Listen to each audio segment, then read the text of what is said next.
देवरिया के रुद्रपुर में पीएम मोदी की जनसभा के लिए अद्भुत सुरक्षा इंतजाम। आपको बता दें 26 मई को बांसगांव संसदीय क्षेत्र के रुद्रपुर में प्रधानमंत्री नरेंद्र मोदी की चुनावी जनसभा के लिए सुरक्षा के अद्भुत इंतजाम किए जा रहे। सुरक्षा व्यवस्था के तहत जनसभा स्थल से लेकर मंच और हेलीपैड तक कई ब्लॉकों में बैरिकेडिंग की जा रही है। प्रशासन ने अनुमानित भीड़ को ध्यान में रखते हुए जनसभा स्थल के 5 किलोमीटर के दायरे में वाहनों की पार्किंग और यातायात व्यवस्था को सुदृढ़ रखने की योजना बनाई है। इस सिलसिले में गुरुवार को स्पेशल प्रोटेक्शन ग्रुप और जिले के आला अधिकारियों के बीच 2 घंटे तक बैठक हुई, जिसमें सुरक्षा व्यवस्था का विस्तृत खाका तैयार किया गया।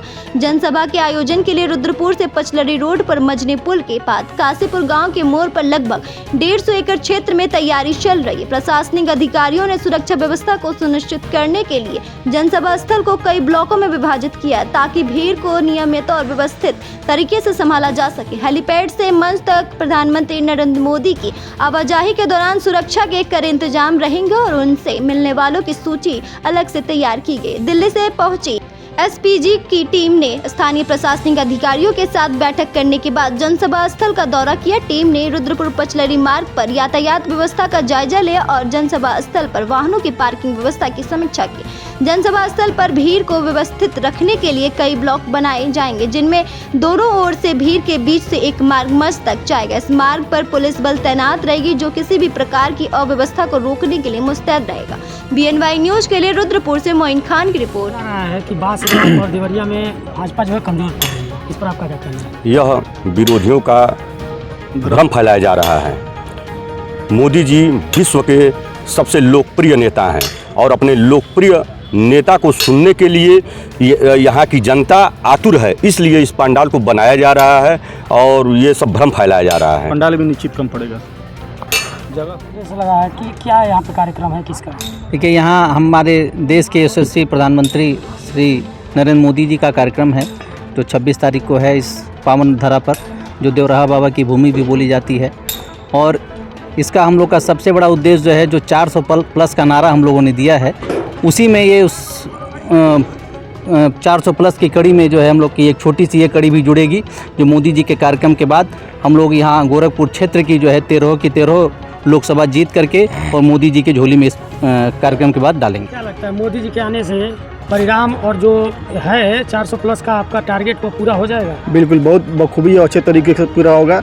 जैसा कि रविवार को 26 तारीख को 12 बजे इस ग्राउंड में, जो छोटी काशी कहा जाता है रुद्रपुर का, इस ग्राउंड में माननीय प्रधानमंत्री जी उतर रहे हैं। निश्चित ही इनके आने से बल्कि बांसगांव ही नहीं, देवरिया ही नहीं, बल्कि सलेमपुर सटे जो गोरखपुर जो सटे लोकसभा है वो भी प्रभावित होगा। हम लोग अच्छे मार्जिन से, जो अभी जो भाई सामने जी ने कहा है कि 400 पार नारा के साथ और अच्छे मार्जिन से हम लोग इस लोकसभा चुनाव अच्छे मार्जिन से जीतेंगे माननीय प्रधानमंत्री जी के आने से। आपका? मैं तेज बहादुर पाल, गोरखपुर क्षेत्र का सोशल मीडिया का क्षेत्रीय सह संयोजक हूँ। जो आज अभी रुद्रपुर में जो कार्यालय है, वहाँ पे हम सोशल मीडिया की टीम यानी रुद्रपुर और देवरिया और रामपुर विधानसभा पथरगामा की टोली भी बैठी थी। हम लोगों ने बैठक किया है। सोशल मीडिया का क्या विजन है, सेंट्रल से और प्रदेश के द्वारा जो बताया गया है, इन स्थल पर हम कार्यकर्ताओं से वार्ता किए हैं। विषय बिंदु पर चर्चा हम लोगों ने किया है विस्तृत रूप से। व्यवस्थाएँ जो है मोदी जी के आने पर यहाँ पर की गई है? यहाँ सबसे पहले तो एक व्यक्ति के लिए सबसे बड़ी ज़रूरत होती है चिकित्सा की। इतनी भीड़ होगी, गर्मी बहुत ज़्यादा रहेगी, उसके लिए यहाँ डॉक्टर, हमारे भारतीय जनता पार्टी चिकित्सा प्रकोष्ठ के लोग रहेंगे। उसके साथ साथ जो भी हमारे रैली में समावेशन करने के लिए व्यक्ति आएंगे, उनके लिए पानी की व्यवस्था, उनके जलपान की व्यवस्था यहाँ की गई है। यह कार्यक्रम किस उद्देश्य से किया गया है? यह कार्यक्रम भारत की अखंडता के लिए, सनातन की रक्षा के लिए और भारतीयता की अलख जगाने के लिए है।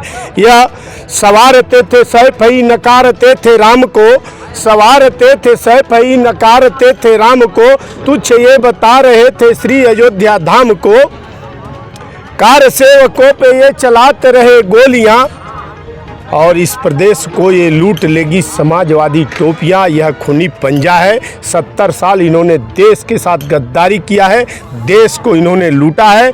और माननीय प्रधानमंत्री जी का जो विजन है वह जो है राष्ट्रीयता की भावनाओं को ओतप्रोत करते हुए भारत कैसे शक्तिशाली बने, माँ तेरा वैभव अमर रहे, हम दिनचार रहे न रहे, इसी भावनाओं के साथ हमारे प्रधानमंत्री जी, हमारे मुख्यमंत्री जी कार्य कर रहे हैं। राष्ट्रीय और राष्ट्रीयता को देखते हुए, यही कहते हुए मैं अपनी वाणी को विराम दूँ।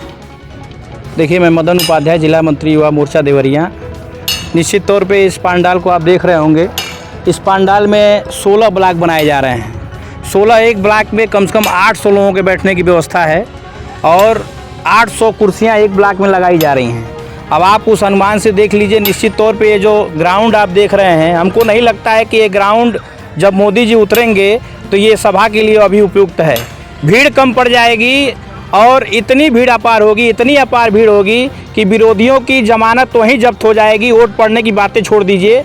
और आने वाले 1 तारीख को युवा नौजवान निश्चित तौर पे जिस तरीके से योगी जी ने 6 साल में 6.5 लाख नौकरियों को निस्वार्थ भाव से दिया है, बिना पैसे की नौकरी उन्होंने बांटी है और अपने हाथ से नियुक्ति पत्र बांटा है, उसको देखते हुए युवा निश्चित तौर पे आने वाली 1 तारीख को कमल के फूल पे बटन दबाएगा।